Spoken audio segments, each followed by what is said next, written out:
वहीं उसकी इस हरकत से पहले ऋषभ हैरानी से उसे देखता रहा, फिर मुस्कुराते हुए अपने बालों में हाथ फेरते हुए नीचे अपने कमरे की ओर चला गया और विशाल के बगल में लेटकर अपनी आंखें बंद कर ली। मानवी के नरम होठों की छुअन अभी भी उसे अपने गाल पर महसूस हो रही थी। वहीं मानवी भी सुनैना जी के बगल में जाकर लेट गई और मुस्कुराते हुए अपनी आंखें बंद कर ली। उसने अब ऋषभ और खुद की शादी को एक मौका देने का फैसला किया था, जिसे लेकर अब वो बहुत खुश थी। अगले दिन की शुरुआत हुई तो मानवी सभी के लिए नाश्ता बनाकर डाइनिंग टेबल पर लगाने लगी। वहीं जानवी जी घर के मंदिर में पूजा करके आ गईं और सभी को प्रसाद देने लगी। तभी ऋषभ के साथ विशाल नीचे आया तो उसे देखकर जानवी जी हैरानी से बोली, अरे विशाल बेटा, तुम कब आए? तो विशाल उनके पास आकर गले लगते हुए मुस्कुराकर बोला, गुड मॉर्निंग आंटी। और आप आने की बात कर रही हैं? मैं तो रात में सोया भी यही हूँ। फिर तिरछी नजरों से ऋषभ को देखते हुए कहा, दरअसल कल भाभी की गैर मौजूदगी में हमारे ऋषभ को कमरा काटने को दौड़ रहा था, इसीलिए कंपनी के लिए उसने मुझे बुला लिया। उसकी बात सुनकर ऋषभ ने गुस्से से उसे घूरा और फिर उसकी पीठ पर एक मुक्का जमाते हुए बोला, बकवास बंद कर साले, वरना तेरा मुंह तोड़ दूंगा। फिर जानवी जी की तरफ देखकर हंसने की कोशिश करते हुए बोला, और माँ, आप इस कमीने की बातों में मत आना, ये तो कुछ भी बोलता रहता है। दरअसल आज जो मीटिंग है वो विशाल और मैं साथ ही हैंडल करने वाले थे। अब मैं तो जाने से रहा, इसीलिए रात को ही इसे फोन कर घर पर बुला लिया था ताकि इसे मीटिंग के बारे में सारी डिटेल्स दे सकूं। तभी मानवी उन लोगों के पास आई और जानवी जी से बोली, चलिए माँ, नाश्ता तैयार है, आप लोग बैठिए, तब तक मैं सभी को बुला लाती हूँ। तो जैसे ही ऋषभ की नजर उस पर पड़ी तो वो उस पर ही ठहर गई। आज उसका पूरा लुक ही चेंज हो गया था। दरअसल पिछले कुछ दिनों से मानवी सिंपल सूट में ही रह रही थी, लेकिन आज मानवी ने डार्क ब्लू कलर की छीनी साड़ी पहनी हुई थी जिस पर हल्का सा गोल्डन वर्क हो रखा था। उसकी छीनी साड़ी में से उसकी गोरी कमर साफ दिख रही थी। वहीं ब्लू कलर में उसका गोरा रंग निखर कर सामने आ रहा था। आंखों में गहरा काजल, माथे पर छोटी स्टोन वाली बिंदी, होठों पर डार्क पिंक लिपस्टिक, कानों में बड़े बड़े झुमके, साथ ही खुले हुए बाल जिन्हें उसने कर्ल कर रखा था। कुल मिलाकर आज मानवी बेहद खूबसूरत लग रही थी। हाथों में ब्लू एंड गोल्डन चूड़ियां पहनी हुई थी जो उसके हाथों की खूबसूरती को बेहद बढ़ा रही थी। वहीं उसके हाथ में पहनाई हुई ऋषभ की रिंग कुछ ज्यादा ही चमक रही थी, जिसे देखकर ऋषभ को कुछ अलग ही खुशी हो रही थी। जब आप जिसे चाहें और वो भी आपको ही चाहे, और ये बात पता चलने पर जो खुशी महसूस होती है वो शायद शब्दों में बयां नहीं हो सकती। कुछ यही हाल ऋषभ का था। मानवी के इकरारे इश्क करने के बाद वो खुशी से फूले नहीं समा रहा था। उसका बस चलता तो वो अभी चीख चीख कर सारी दुनिया को बता देता कि मानवी अब उसकी बीवी है और वो उसकी है। इसीलिए किसी ने भी अगर उस पर गलती से भी बुरी नजर डाली तो वो उस इंसान का क्या करेगा ये तो खुद वो भी नहीं जानता था। वहीं जानवी जी मानवी की बात सुनते हुए ऋषभ के हाव भाव नोटिस कर रही थी, तो उन्होंने उसे देखते हुए हाँ में सिर हिला दिया। और मानवी, जो ऋषभ की खुद पर एकटक नजर महसूस करते हुए असहज हो रही थी, वो जल्दी से वहां से चली गई। तो विशाल धीरे से ऋषभ के कान में बोला, अरे बस कर, और कितना ताड़ेगा भाभी को, तेरी ही बीवी है, जब मन करे जी भर कर देख लेना। तो ऋषभ खोए हुए ही बोला, वो तो तब होना जब वो मेरे पास रुके। मेरे पास होने से ऐसे दूर भागती है जैसे मुझ पे कांटे लगे हों। उसकी बात सुनकर विशाल हैरानी से उसे देखने लगा। तभी ऋषभ को एहसास हुआ कि वो क्या बोल गया, इसीलिए वो जल्दी से उसके सवालों से बचने के लिए इधर उधर देखते हुए ब्रेकफास्ट के लिए टेबल पर बैठ गया। तो विशाल भी ब्रेकफास्ट के लिए जा ही रहा था कि तभी उसकी नजर सीढ़ियों से आती वर्षा पर पड़ी। तो वो उसे देखने लगा। व्हाइट कलर के पटियाला सूट में वो किसी अप्सरा से कम नहीं लग रही थी, और उसके नाक में पहनी सिल्वर कलर की नोज पिन और कानों में सिल्वर कलर के झुमके उसे काफी एलिगेंट दिखा रहे थे। वर्षा भी देखने में मानवी से कम नहीं थी। गोरा रंग, बड़ी बड़ी काली आंखें, कंधे तक आते रेशमी बाल, गोल चेहरा। हाइट में बस मानवी से 1-2 इंच लंबी थी, और उम्र यही कोई 22 साल, बस मानवी से 1 साल या फिर कुछ महीने ही छोटी थी। तो विशाल धीरे से बड़बड़ाया, वैसे देखने में तो ये भी जहर है, पर बोली जैसे बंदूक की गोली, जो एक बार शुरू हो जाए तो बंद होने का नाम ही नहीं लेती। फिर कुछ सोचकर उसने अपना सर झटका और खुद से ही बोला, ये मैं इसके बारे में क्या सोच रहा हूँ? नहीं विशाल, ये गलत है। तू सिर्फ अपनी वीनू का है और किसी का नहीं। जैसे ही मुझे मेरी वीनू मिल जाएगी, मैं उसे फिर खुद से कहीं दूर नहीं जाने दूंगा। उसे हमेशा के लिए अपना बनाकर अपने पास रख लूंगा। इतना कहकर वर्षा से नजर फेर कर ऋषभ के पास आकर बैठ गया। वहीं जब वर्षा नीचे आई तो उसकी नजर ऋषभ के पास बैठे विशाल पर पड़ी। उसे देखते ही वर्षा के चेहरे पर अभी तक जो मुस्कुराहट थी वो गुस्से में बदल गई और वो गुस्से में खुद से बुदबुदाई, ये चिलगोजा सुबह सुबह यहाँ क्या कर रहा है? हाँ? कल तो बहुत बड़ी बड़ी हाँक रहा था कि अगर टाइम मिला तो आ जाऊंगा, अगर मेरी किसी को यहाँ होने से प्रॉब्लम ना हो। लेकिन इसे तो इतना टाइम है कि सुबह सुबह ही यहाँ टपक गया। कल इस कमीने की वजह से मेरी पूरी फेवरेट ड्रेस खराब हो गई, साथ ही दी और काकी से कितनी डांट भी पड़ी, और आज सुबह ही फिर से इसकी मनहूस शक्ल दिख गई। अब पता नहीं क्या क्या बुरा होगा। इतना कहते हुए वो नाश्ते की टेबल पर आई और सभी को गुड मॉर्निंग विश की। फिर ऋषभ को देखते हुए विशाल की ओर इशारा करते हुए बोली, वैसे जीजू, कल तो आपके दोस्त बड़े कह रहे थे कि होली के लिए टाइम नहीं है, टाइम रहा तो आ जाऊंगा, फिर आज ये सुबह सुबह ही यहाँ कैसे प्रकट हो गए?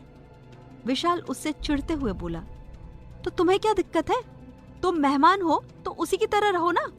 और रही मेरी बात, तो आंटी हमेशा से मुझे अपना बेटा मानती है और ऋषभ अपना दोस्त, इसीलिए मैं जब चाहे यहाँ आ सकता हूँ और जब चाहे जा भी सकता हूँ। अब अगर मेरी किसी को यहाँ रहने से प्रॉब्लम है तो वो यहाँ से जाए, मैं क्यों जाऊँ? उसकी बात पर वर्षा गुस्से में उससे बोली, तो मैं यहाँ की मेहमान नहीं हूँ क्या? ये अब मेरी दी का ससुराल है, इसीलिए जब चाहे मैं यहाँ आ सकती हूँ। तो विशाल भी वैसे ही अकड़ में उसे घूरते हुए बोला, तो मेरे भी दोस्त का घर है, मैं भी जब चाहे यहाँ आ सकता हूँ। तो ऋषभ उनकी बहस बढ़ते देख माहौल को शांत करने के लिए जल्दी से बोला, अरे तुम दोनों छोड़ो ना इस बहस को और नाश्ता करो। आओ वर्षा, तुम भी बैठो। तो वर्षा विशाल को घूरते हुए बैठते हुए बोली, ऑफ कोर्स जीजू, वैसे भी मेरी दी खाना बहुत टेस्टी बनाती है। खाना बनाने में तो उनका कोई जवाब नहीं, वो तो कुकिंग में एक्सपर्ट है, एक्सपर्ट। तो विशाल अपनी प्लेट में से सलाद उठाकर खाते हुए उसे टॉन्ट करके बोला, क्योंकि तुम जबान चलाने में एक्सपर्ट हो तो खाना कहाँ बनाती होगी, है ना? इसीलिए बेचारी मेरी भाभी को ही सारा खाना बनाना पड़ता होगा, तभी तो वो एक्सपर्ट हो गई हैं। बाकी कोई तो मुंह चलाने में ही एक्सपर्ट है। तो वर्षा ने गुस्से में चम्मच को वापस प्लेट में पटक दिया और गुस्से में विशाल से बोली, क्या कहा आपने? जरा फिर से बोलिए। तो विशाल अनजान बनते हुए बोला, मैंने कहा कुछ? मैं तो ये कह रहा था कि आज का सलाद भी कुछ ज्यादा ही टेस्टी है, आखिर मेरी एक्सपर्ट भाभी ने जो बनाया है। तो वर्षा मन में गुस्से में बोली, ये चिलगोजा कुछ ज्यादा ही बोल रहा है, इसे तो अब सबक सिखाना पड़ेगा। आखिर मैं भी वर्षा हूँ, वर्षा। प्यार करने वाले पर प्यार की बारिश करती हूँ तो गुस्सा दिलाने वाले पर गुस्से की। वहीं जानवी जी दोनों की तकरार देखकर मुस्कुरा रही थी। तभी मानवी सुनैना काकी के साथ वहां आ गई। बाकी लोग भी अपने कमरे से आकर नाश्ते के लिए बैठ गए। तो मानवी सभी को देखकर बोली, आप लोग शुरू कीजिए, तब तक मैं आप लोगों के लिए गर्म पराठे सेकती हूँ।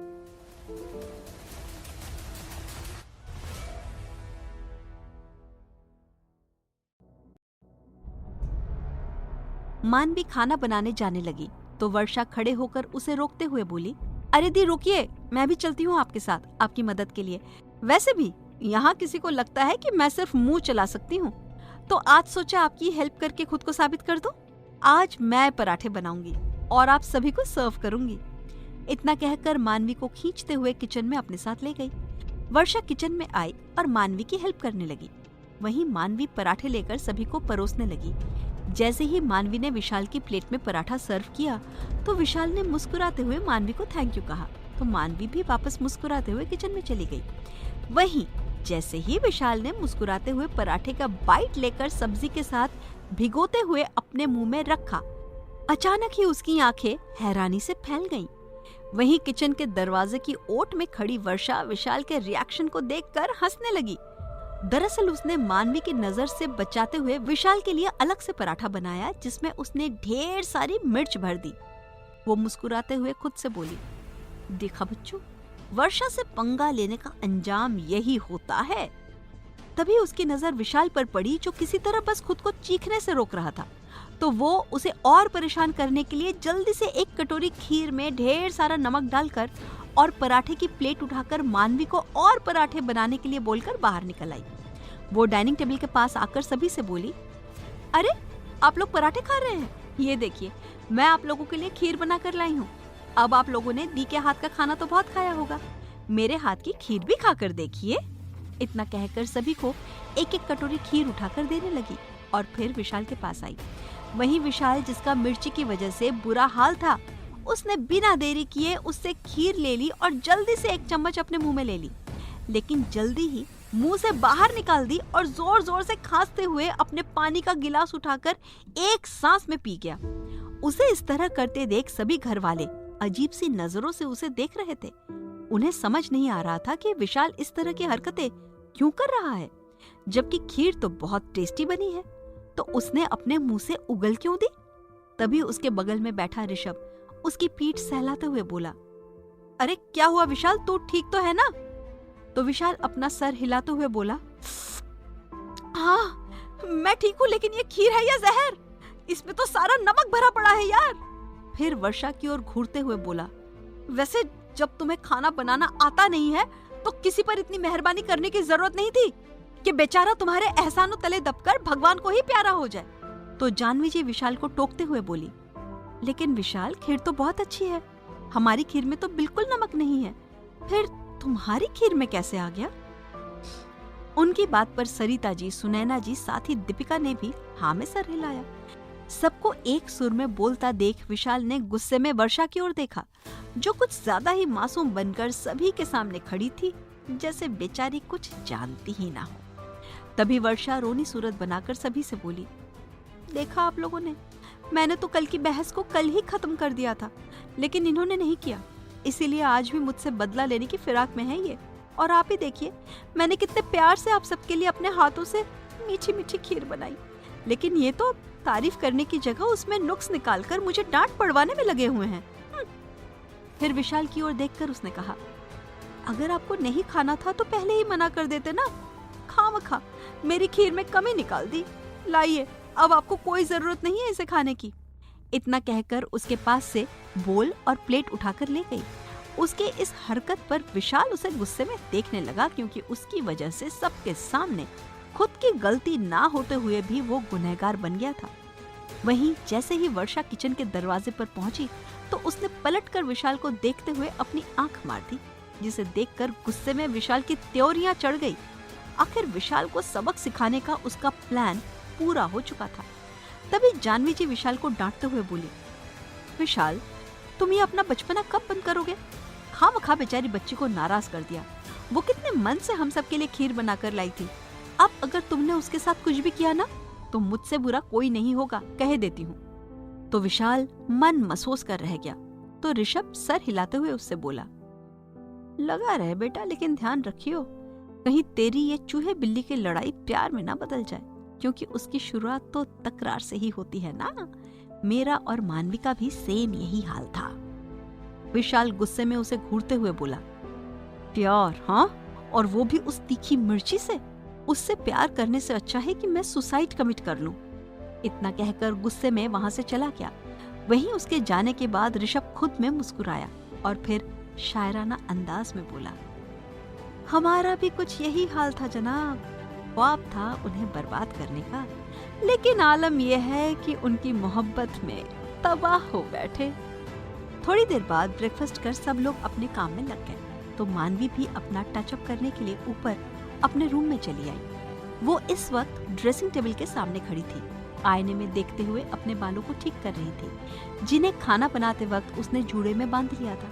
तभी पीछे से ऋषभ ने उसकी खुली कमर पर से हाथों को चलाते हुए उसे अपने आगोश में भर लिया।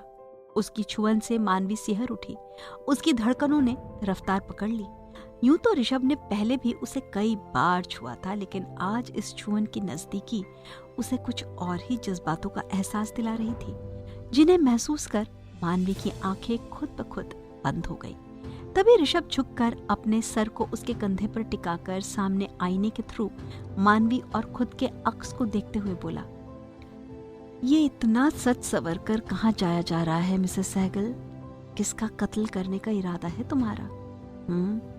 उसकी आवाज सुनकर मानवी ने अपनी आंखें खोली और पलटकर उसकी तरफ देखते हुए बोली, अरे आप भूल गए, कल माँ ने कहा था ना कि उन्हें शाम की पूजा के लिए जरूरी सामान भी मंगाना है, साथ ही वर्षा को भी शॉपिंग करानी है, तो बस मार्केट जा रही थी।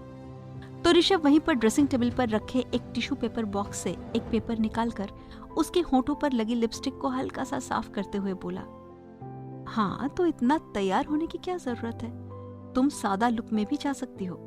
वैसे भी तुम्हें मेकअप करने की जरूरत नहीं है, तुम पहले से ही बहुत सुंदर हो, और फिर मैं नहीं चाहता कि मेरे अलावा कोई भी तुम्हें बार बार नजरें उठाकर देखे। इतना कहकर उसने उसके गले पर साड़ी के पीछे छुपे हुए मंगलसूत्र को ऊपर निकाल दिया, जिससे वो सभी को दिखे। ऋषभ की खुद के लिए इतनी इनसिक्योरिटी देखकर मानवी के होठों पर मुस्कुराहट आ गई और उसने अपनी बाहें ऋषभ के गले में डाल दी और उसकी आंखों में देखते हुए बोली, ठीक है, आप जैसा चाहेंगे मैं बिल्कुल वैसा ही करूंगी, लेकिन आप इतना इनसिक्योर क्यों हो रहे हो, जबकि मैं तो अब सिर्फ आपकी ही हूँ। तो ऋषभ उसकी कमर पर अपनी बाहें कसते हुए बोला, वो इसलिए क्योंकि मैं नहीं चाहता कि गलती से भी किसी की गंदी नजर तुम पर पड़े, वरना तुम्हें तो मैं कुछ नहीं होने दूंगा, लेकिन वो बेचारा जिंदगी भर के लिए अपनी आंखें गवा देगा, क्योंकि तुम पर उठने वाली हर एक आंख को मैं वापस दुनिया देखने लायक नहीं छोड़ूंगा। खुद के लिए ऋषभ का बेशुमार प्यार देख मानवी एकटक उसकी आंखों में देखने लगी।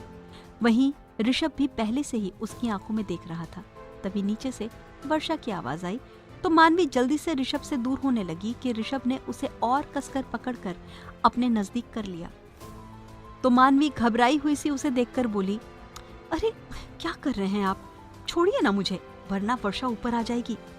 तो ऋषभ ना में सर हिलाते हुए बोला, ना ऐसे नहीं, रात को तुम मुझे धक्का देकर भागी थी ना, तो अब उसकी सजा मिलेगी। चलो पहले मुझे किस करो, तभी तुम यहाँ से जा पाओगी। तो मानवी का हैरानी से मुंह खुला रह गया। तो ऋषभ शरारत से मुस्कुराते हुए बोला, मुंह खोल रही हो, इसका मतलब तुम चाहती हो कि मैं तुम्हें किस करूं? हाँ ठीक है, चलो मैं ही शुरू करता हूँ। इतना कहकर वो आगे बढ़ने लगा। वहीं मानवी उसे रोकने के लिए पीछे होने लग गई, पर ऋषभ अब रुक ही नहीं रहा था। तो मानवी इधर उधर देखते हुए कुछ सोचने लगी। तभी अचानक से वो ऋषभ के पीछे देखते हुए बोली, अरे मम्मी जी, आप क्यों ऊपर आई? मैं नीचे आ तो रही थी, देखिए ना, ये ऋषभ जी मुझे परेशान कर रहे हैं।